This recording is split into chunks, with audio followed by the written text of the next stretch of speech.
Halo semuanya, jadi pada kesempatan kali ini saya akan menjelaskan use case diagram dan activity diagram dari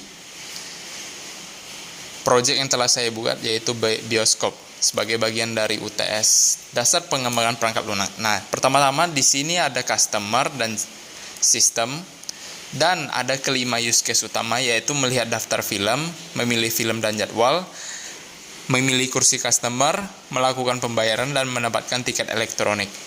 Nah, dari gambar ini kita bisa melihat bahwa customer itu berelasi dengan use case yang pertama terlebih dahulu, yaitu melihat daftar film. Nah, melihat daftar film ini merupakan langkah pertama yang akan dilakukan customer, yang selanjutnya akan di-include ke use case yang bagian kedua, memilih film dan jadwal. Nah, sementara yang extend relationship dari melihat daftar film ini adalah tidak jadi menonton, karena ada kemungkinan jika customer itu tidak tertarik, maka ia akan tidak akan jadi menonton film di bioskop.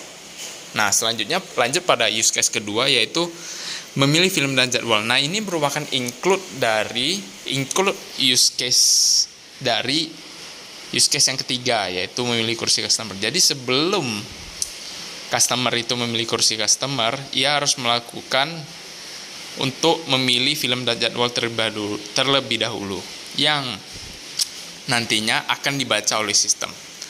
Nah, lanjut use case yang ketiga, yaitu memilih kursi dari customer. Nah, memilih kursi dari customer ini merupakan include relationship pada use case yang keempat.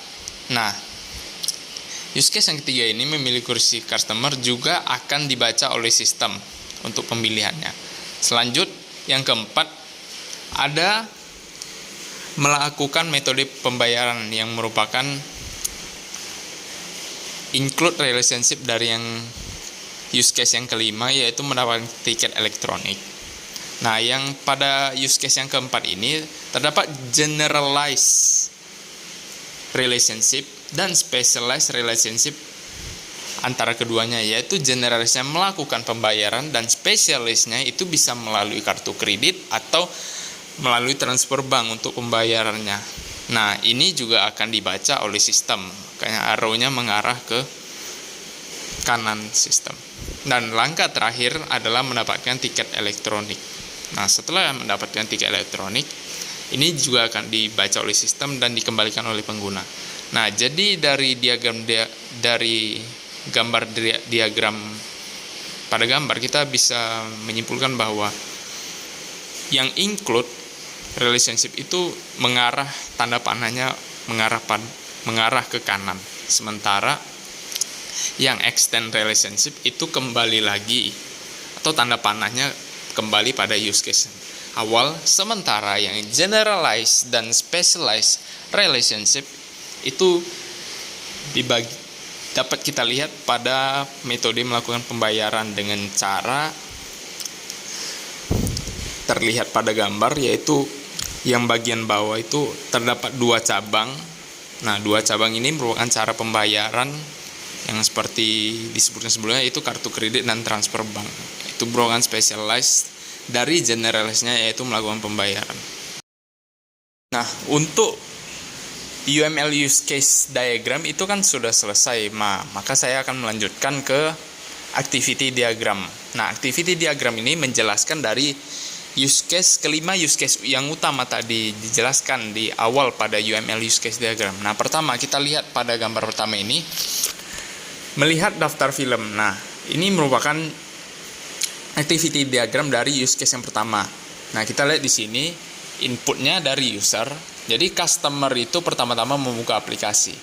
Nah, setelah itu akan diproses oleh sistem dengan cara menampilkan daftar filmnya. Nah, setelah itu dikembalikan kepada customer yang memilih filter yang bisa berupa lokasi dan tanggal. Dan yang terakhir, sistem menampilkan hasil sesuai filter. Nah, itu merupakan output dari use case atau activity diagram pada use case yang pertama, yaitu melihat daftar film.